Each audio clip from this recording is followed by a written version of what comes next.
guys, today I have a book haul to share with you.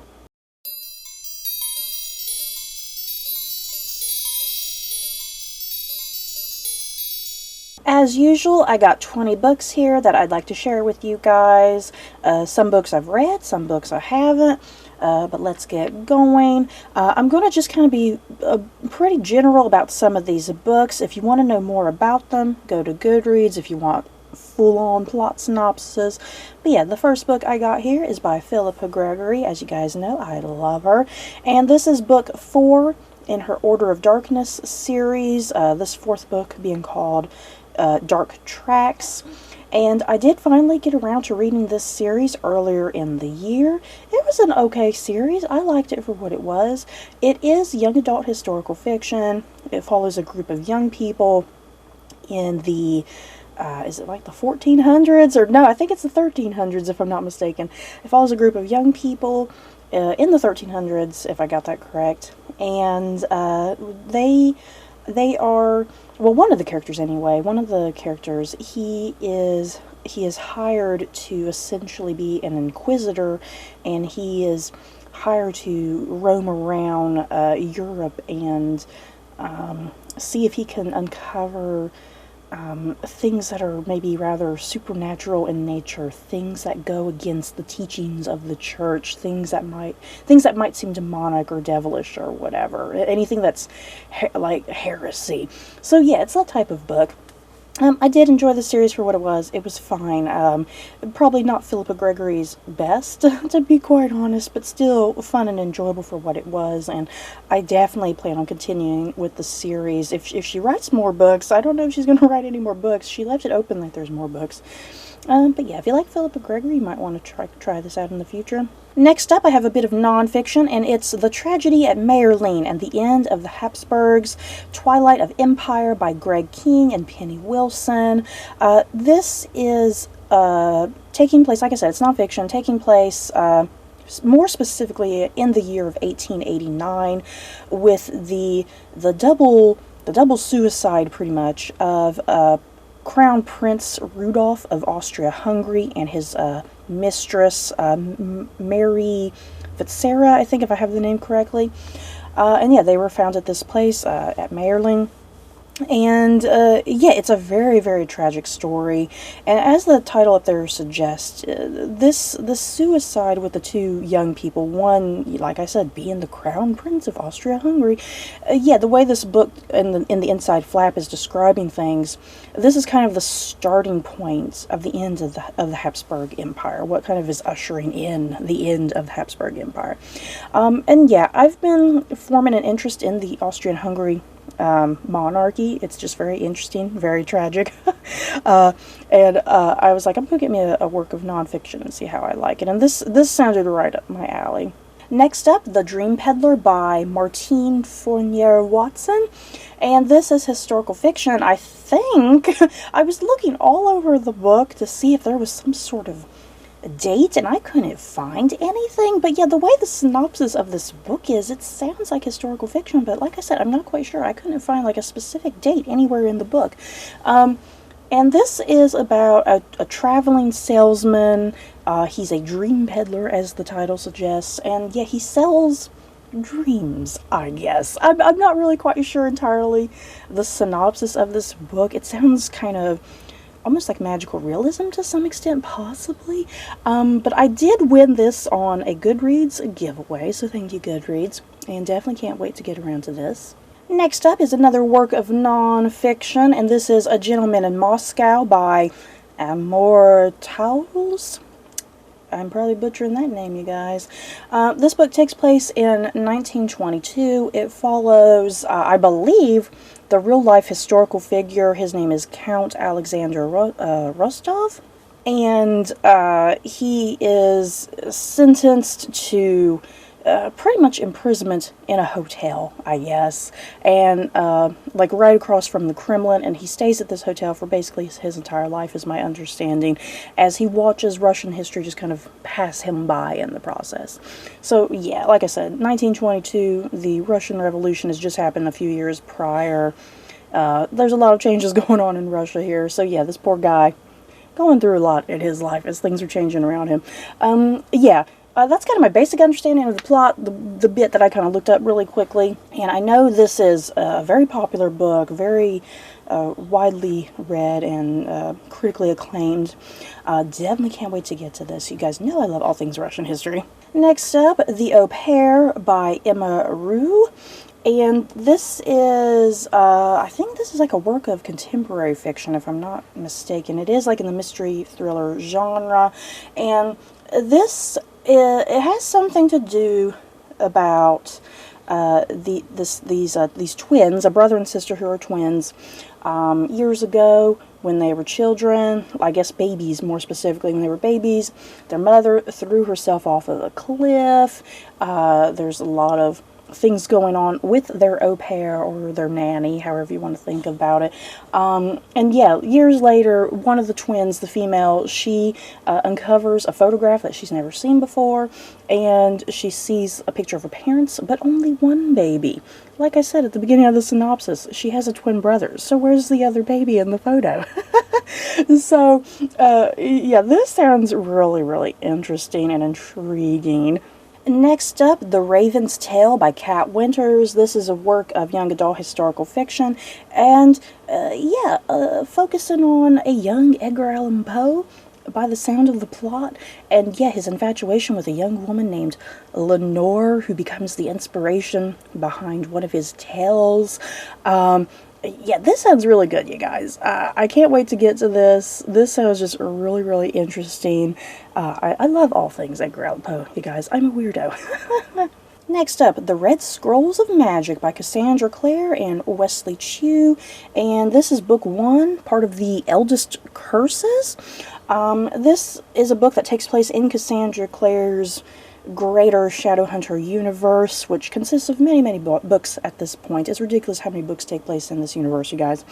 And yeah, this series is going to be focusing on the very popular characters, the fan favorite characters of Alec Lightwood and Magnus Bane. And I'm thrilled to have this book, and I can't wait to get to it. I love the characters of Alec and Magnus. I love their love story with one another.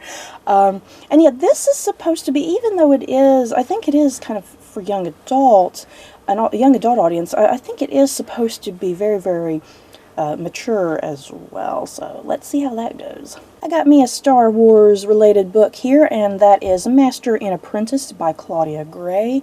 And if you can't tell, on the cover we got Qui-Gon Jinn, played by Liam Neeson, and Obi-Wan Kenobi, played by Ewan McGregor. And this book, my understanding, is it's supposed to take place prior to the events of The Phantom Menace. And I'm not going to make no apologies, you guys. I am someone who loves the prequel movies. I know there are so many people out there that hate the prequel movies, but I personally love the prequel movies. And I love Qui-Gon Jinn and Obi-Wan Kenobi, that relationship that they have. And I'm very excited to one day get to this book, see what adventure they're going on. Next up, Machines Like Me by Ian McEwan, the guy who wrote Atonement, and I freaking love Atonement, you guys. And I've not read an Ian McEwan book in a very long time since Atonement, so I was like, I'm going to try out this new book. This book takes place in an alternative 1980s London. It follows a guy and girl. The guy comes into some money, so he decides to buy himself a robot. And lo and behold, you guys, a love triangle forms. We got 2 human characters and a robot character. It's probably going to get all weird and crazy. Who knows? But yeah, I found the synopsis of this kind of interesting. I was like, I wonder how this is going to go. You know, I wanted to try out something else by Ian McEwan.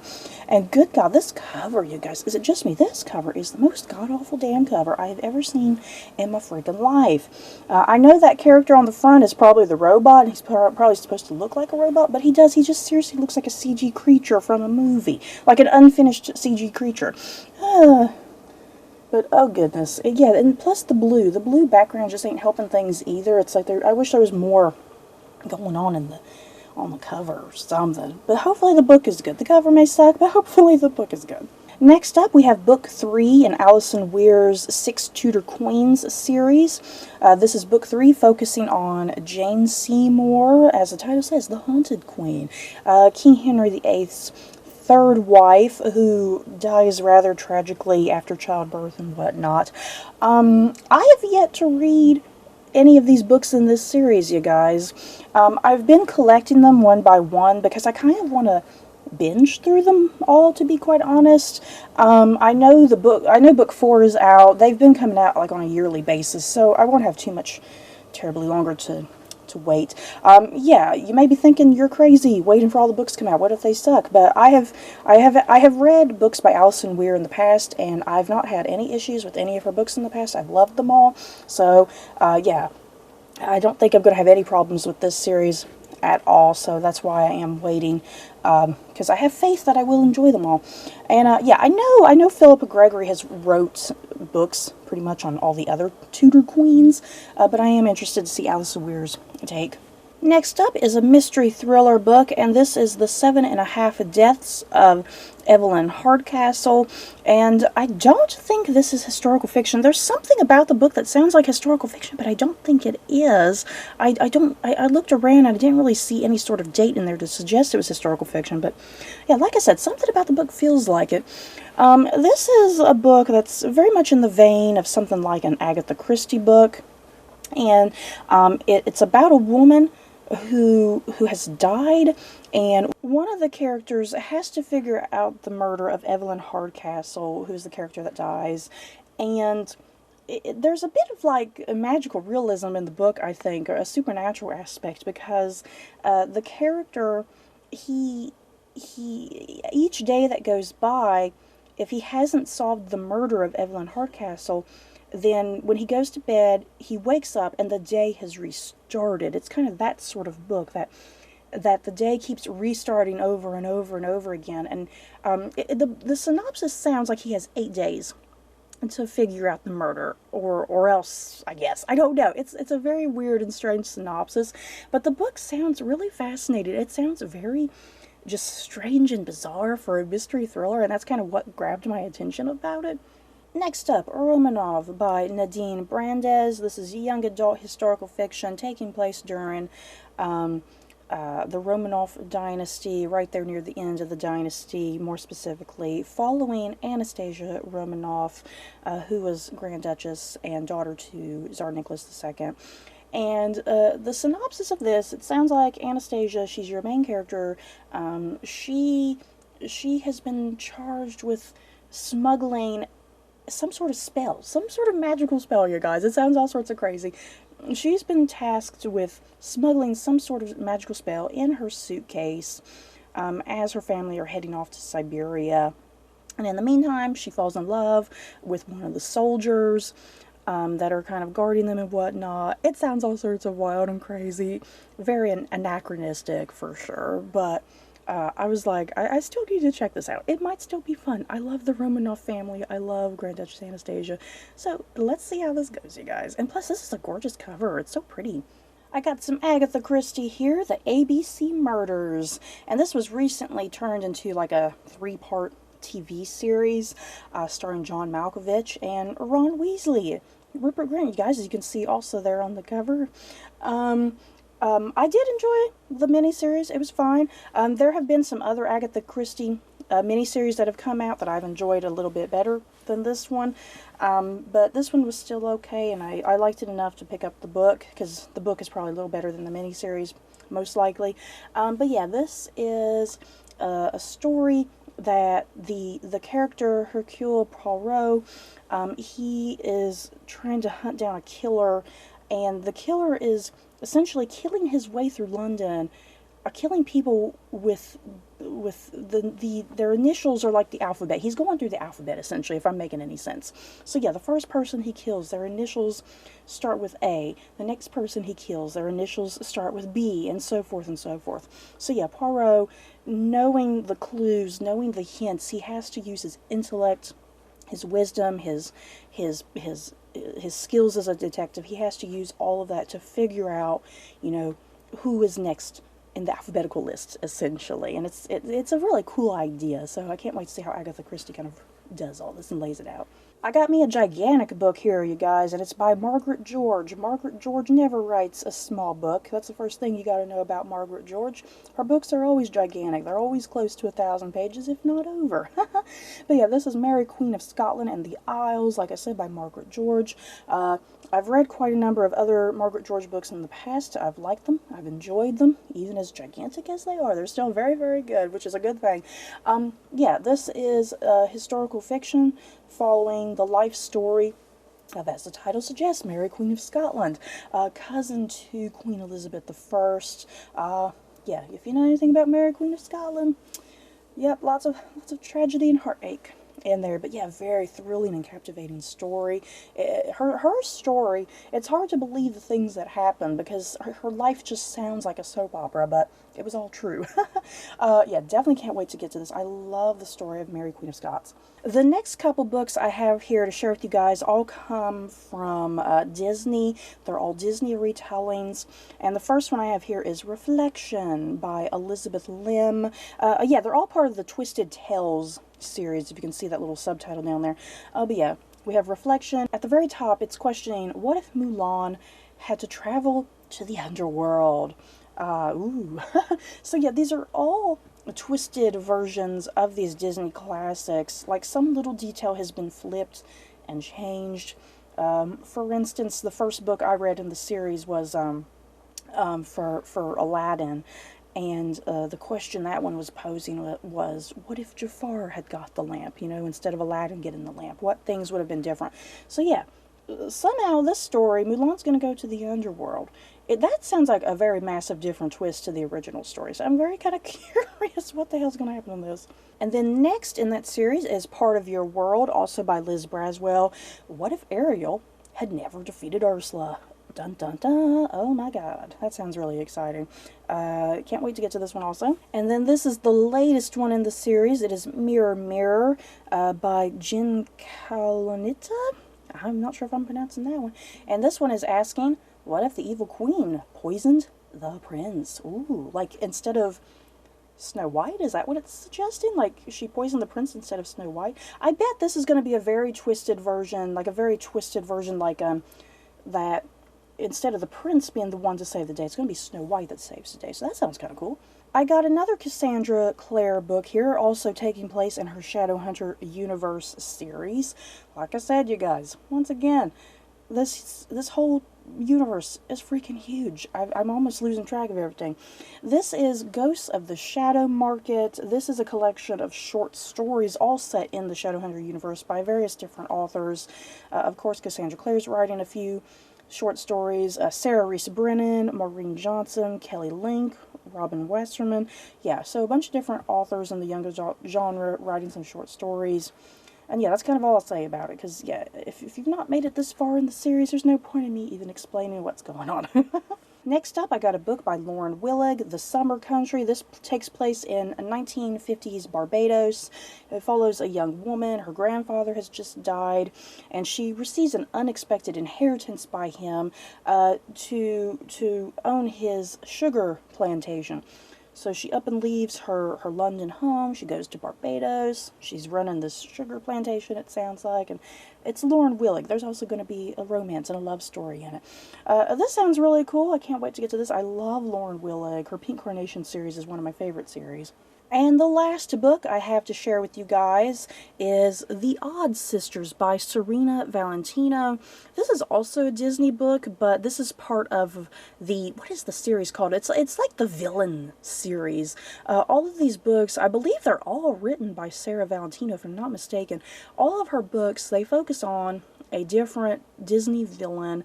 They've done Maleficent in the past, Mother Gothel. So yeah, this book, The Odd Sisters, these are like totally brand new characters. I've not read any of the other books in the series, but apparently these characters, the Odd Sisters, apparently they make an appearance in every book in the series. So I'm very intrigued and curious about that. Like I said, I've not even read the series yet, but I've collected all of them because I kind of want to binge through them all in the future. So yeah, is this the last book in the series? I'm not quite sure. I'm intrigued to find out. And that is it, you guys. That's it for this book haul. In the comments below, have you guys read any of these books? Do you plan on reading them in the future? Any books that I should read now rather than later? Just let me know. So that's it for this book haul. Don't forget to like, comment, and subscribe. And if you like this video, you may like these other videos. Bye, guys.